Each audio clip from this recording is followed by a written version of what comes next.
एक स्टेटस है, स्टेटस है एक। और सबसे बड़ी बात क्या है मालूम? आपकी कोई मदद मुझे नहीं चाहिए। मुझे खुश करने की जिम्मेदारी आपको लेने की जरूरत नहीं है। टुकाई, बड़ी बहन से इस तरह से बात करता है कोई? सुबह सुबह लड़ने लग गए। तमीज से बात नहीं करना आता? माँ, आप किसके पक्ष में बोलिए? बार बार अगर आप पक्ष बदलती रहती हैं तो मुश्किल है। क्यों पक्ष बदलती रहती हैं आप, क्यों? ओह, मैं समझ गया। इसका मतलब कि आपके बच्चे में जो कमाएगा आप उसके पक्ष में होंगी, है ना? वाह, बहुत बढ़िया। अभी तो मैं बेरोजगार हूँ, कमाता नहीं हूँ, तो मेरा पक्ष क्यों लेंगी आप? ठीक है, एक काम कीजिए माँ, सबसे अच्छी बात ये होगी कि आप मुझे भूल जाइए, त्याग दीजिए मुझे। टुकाई नाम का आपका एक बेटा था, ये भूल जाइए। टुकाई, टुकाई तुम्हारा दिमाग तो ठीक है? क्या बोले जा रहे हो? कब से ऊट पटांग बातें किए जा रहे हो? छी छी छी छी छी, बड़ों से इस तरह से कोई बात करता है? हाँ मैं करता हूँ, खुश। सुबह सुबह मेरे नींद का सत्यानाश कर दिया। नाटक कंपनी के लोग हैं। टुकाई, टुकाई, टुकाई दिन ब दिन हमारे हाथ से निकलता जा रहा है। मैं किस तरह उसे रोकूं? शालुक, मैं निकल रहा हूँ। तुम प्लीज अपना ख्याल रखना और जो जो मैंने कहा है उसका प्लीज ध्यान रखना। आराम से जाओ।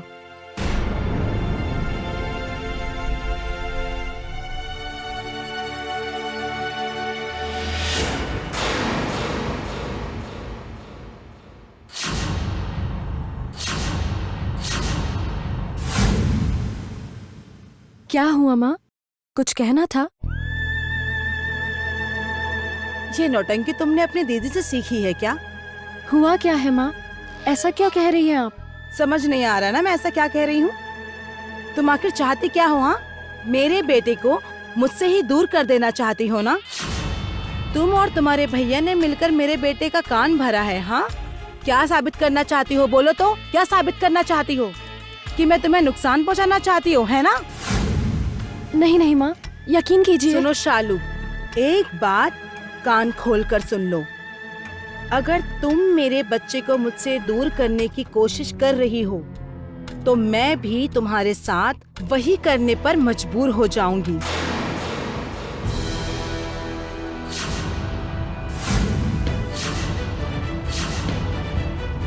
मेरी बात अच्छे से याद रखना। माँ, ये सब आप क्या कह रही हैं? तुम मुझे नहीं जानती हो शालू। रौनक मेरा सिर्फ एक लौता बेटा है और वो कितने लाड से पला है पता है तुम्हें? और वही मेरा बेटा आज रसोई में जाकर खाना पका रहा है। मैं भी खाना पका रही हूँ और तुम आराम से बैठकर खा रही हो। ये नहीं होगा शालू, ये नहीं होगा। समझ गई तुम? अपनी हद में रहा करो। माँ, मैं हाथ जोड़कर आपसे माफी मांगती हूँ। मेरी वजह से अगर आपको कोई दुख पहुंचा है तो आप मुझे माफ कर दीजिए। लेकिन आप मुझसे नाराज मत रहिएगा। इस तरह बैठे रहना मुझे भी अच्छा नहीं लग रहा। आप रसोई में काम कर रही हैं, ये देखकर मुझे भी बहुत बुरा लग रहा है। क्या करना है माँ, आप बताइए ना। इस तरह बिना काम मुझे बैठना अच्छा नहीं लग रहा। बिल्कुल, वही तो अब की ना एक अच्छी बहू वाली बात। इसीलिए तो मैं तुम्हें इतना प्यार करती हूँ, पता है? जाओ जल्दी खाना बनाने की तैयारी करो तो। जाओ बेटा जाओ। हाँ माँ, मैं अभी जा रही हूँ। एक बात कहूँ माँ, ये सब रौनक से मत कहिएगा प्लीज। बुद्धू लड़की कहीं की। अरे बाबा, गृहस्थी की बातें भला लड़कों से कही जाती है? जाओ जाओ जाओ, अरे जाओ।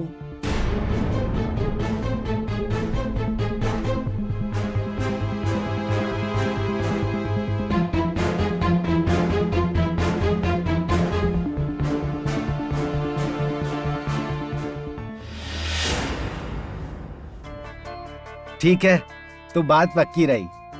बुकाई, हम तुम पर बहुत भरोसा करके ये जिम्मेदारी दे रहे हैं तुम्हें। देखना हमारा नाम खराब ना हो। आप लोग फिक्र मत कीजिए, मैं अपनी 100% कोशिश करूंगा। हाँ, बस इतना ही काफी है। जगन्नाथ जी की इच्छा से उम्मीद है सब ठीक हो जाएगा। आप सभी लोगों का बहुत शुक्रिया। नहीं नहीं, इसमें शुक्रिया वाली क्या बात है। अरे हमने कुछ थोड़ी किया है, जो हो रहा है सब उनकी इच्छा से हो रहा है। जय जगन्नाथ। असल में क्या है ना, मेरा उद्देश्य पैसे कमाना नहीं है। मेरा तो उद्देश्य है कि मेरा खाना खाकर लोगों को खुशी मिले, अच्छा लगे। मेरे कैटरिंग का खाना खाकर लोगों के चेहरे पर हंसी आती है, तब तो वही मेरी असली कमाई है ना। बोलिए, कितने लोग मुझे आशीर्वाद देंगे, बोलिए तो। यही तो सबसे अहम बात है। व्यवसाय में लाभ नुकसान तो होता ही है। खैर छोड़िए, आप अपना हिसाब किताब हमें कल तक बता दीजिएगा। हाँ, मैंने एक हिसाब तो आपको दे दिया है और कल तक मैं आपको पूरा हिसाब ही भेज दूंगा। आप लोगों ने भी तो उस दिन मुझे एक बजट बताया था ना, उसके अंदर ही करूंगा मैं। ज्यादा नहीं होगा, उल्टा जो बजट दिया है उससे कम में ही काम हो जाएगा।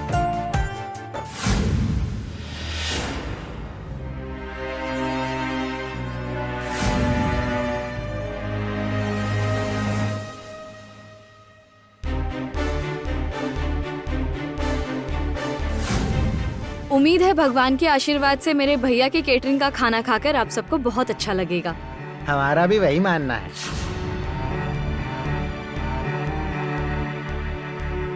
अच्छा, अब हम लोग चलते हैं। बाकी जो बातें करनी है वो कल भैया से कर लीजिएगा। ठीक है, आइए। अच्छा,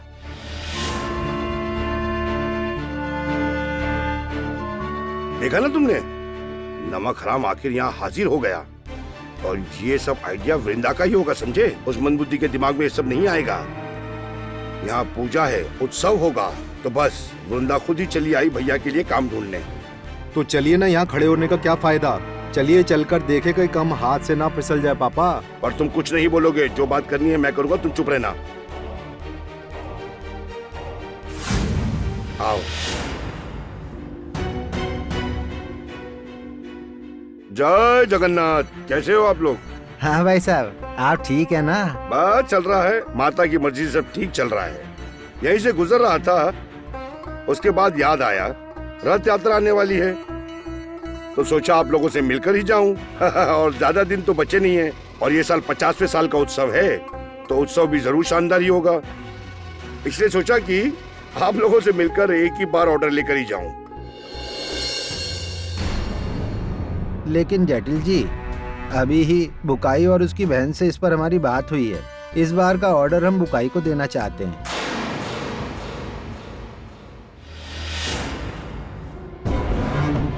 ओह, ये तो बहुत अच्छी बात है, बहुत अच्छी बात है। तो ये ऑर्डर फाइनल हो गया क्या? हाँ, लगभग सब फाइनल हो गया है। आपके भतीजे और भतीजी से बात करके हमें बहुत अच्छा लगा। देखिएगा, भविष्य में बुकाई आपका